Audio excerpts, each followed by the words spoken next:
Welcome back to Honda Garage, Idaho. Today we're back in the CRZ and we're going to be starting on a new set of projects, and that is overhauling the audio system in this car.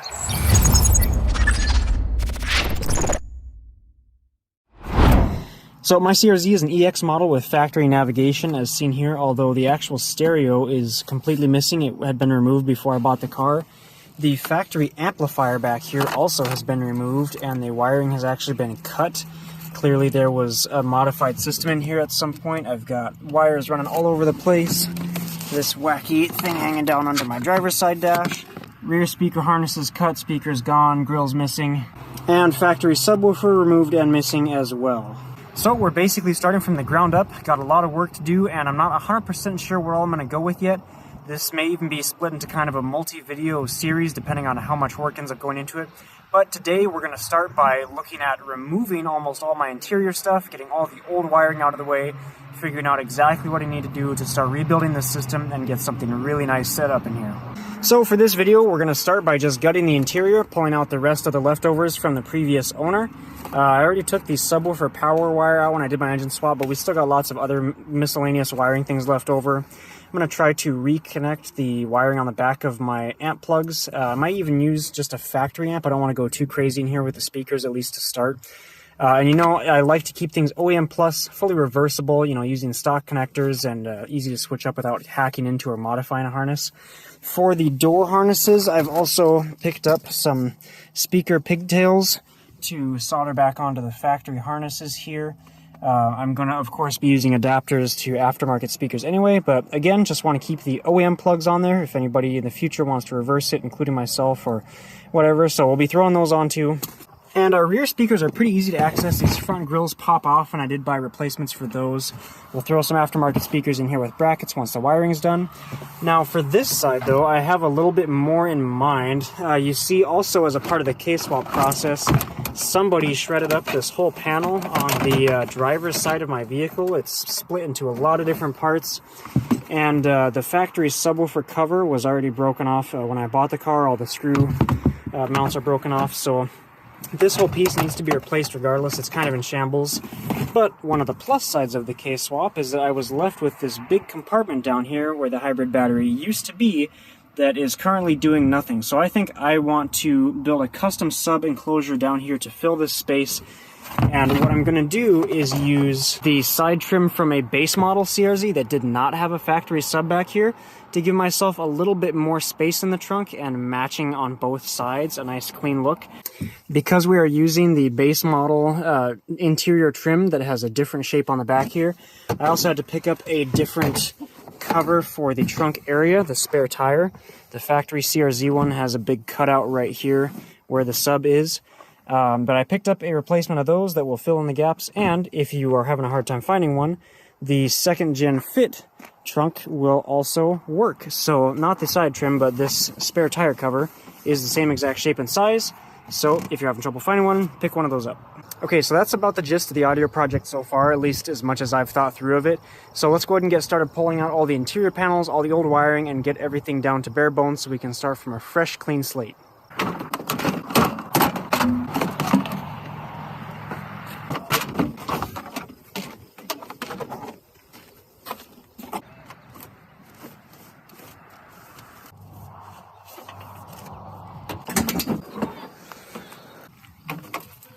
Obviously had a bit of a rodent problem in here at some point.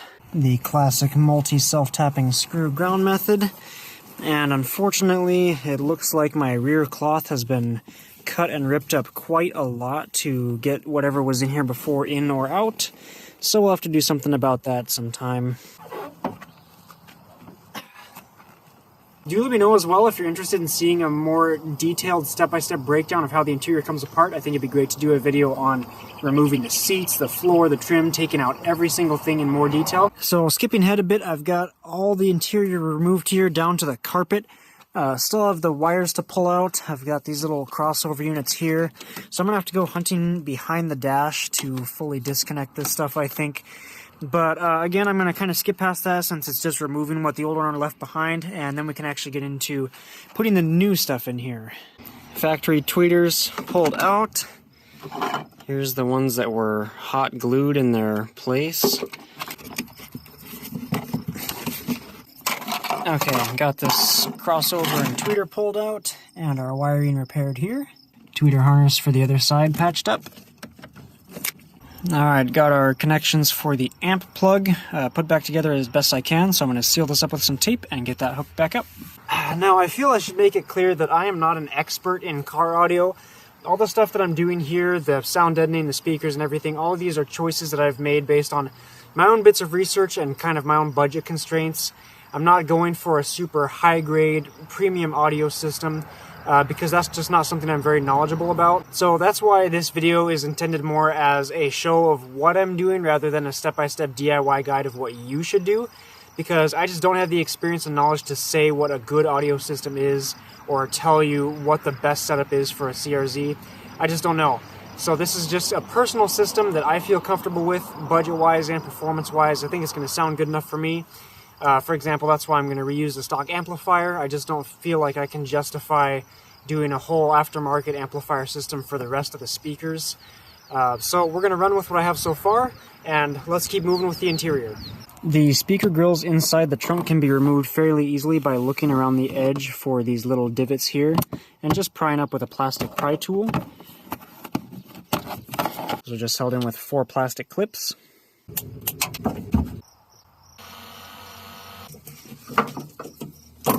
Here's the adapter harnesses from Metra that we're going to be using to connect our OEM speaker plugs here to our aftermarket speakers with these spade terminals. With the speaker grills out of the way, the rear speakers are super easy to remove. There's one screw here in the top that needs to be pulled out. After that, there's little plastic tabs that fit into these slots. So you'll just take your factory speaker and bracket and pull it away from the top side, and then it'll lift out. You may have a little bit of adhesive around the edge that's trivial to break with just a small knife or a screwdriver. In my scenario, we're going to be using these aftermarket brackets here. These are going to adapt our Honda brackets to the universal 6.5 inch or 6 3/4, I think, speaker standard. So that's what I'm putting in their place. These are the brackets I received. Here's all the vehicles they fit in case you're trying to find brackets and can't get the CRZ ones specifically. Other brackets made for these should work just fine. And these came with my kit from Crutchfield. I've mentioned them a couple times already, but that's where I ordered all these parts from, and they do a really good job of making sure all the wiring and the brackets, exactly what you need for your vehicle, are included. And pass our wire through the bracket here, and then just line these tabs up with the gaps in the metal. Insert, push down a bit, and then we'll rotate this back into place.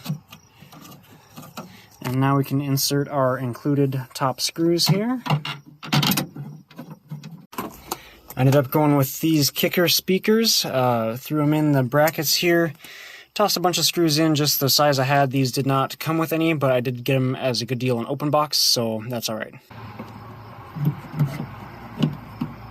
One thing to keep in mind for the speakers is that for the front I didn't have to do anything fitment-wise, but on the rear I did have to trim off this plastic ring around the front speaker grill to get them to fit.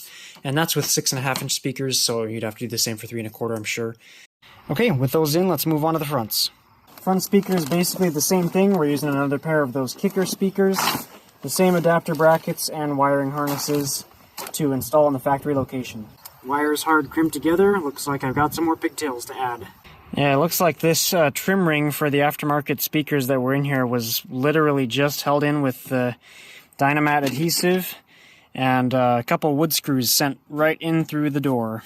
By the way, if you want a more detailed look at how to remove the door panel to access these speakers, I've got a separate video on just taking that out, so check that out if you're interested.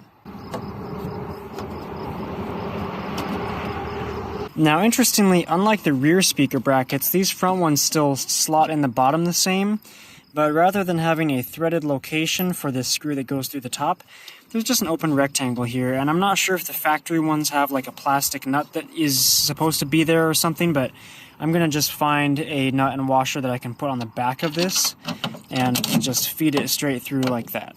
Now, by the way, these bolts, which I presume are made to match the factory thread pitch, at least that's how they were in the rear, are just your run-of-the-mill M5, so keep that in mind if you need to find some spares.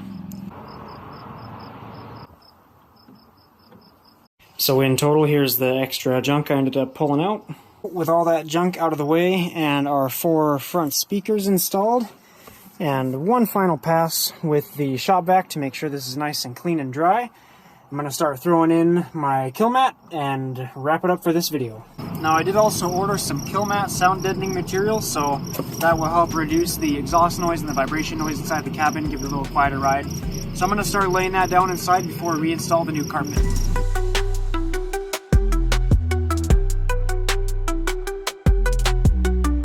Alright, well, there's my Kilmat job, at least for the front. We'll do the rears later when I figure out more concretely what I'm going to do with the sub. Feel free to roast me over the coals if I completely butchered that, but there it is. Okay, front Kilmat is in, the front carpet is in from a 2013, and I think that's where I'm going to leave this project for now. So this is going to be the first of probably a few part series on my audio overhaul. Next time we're going to take a look at getting an aftermarket stereo installed, and I will go into more depth on the actual install process there, since that's more of a universal thing. And then in future parts we'll take a look at the custom sub stuff and all that. Anyway, I hope what I shared in this video was interesting to watch and somewhat informative. If you enjoyed it, please make sure you subscribe to see the future of this vehicle. So much more left to do on this car. But until the next video, thank you so much for watching.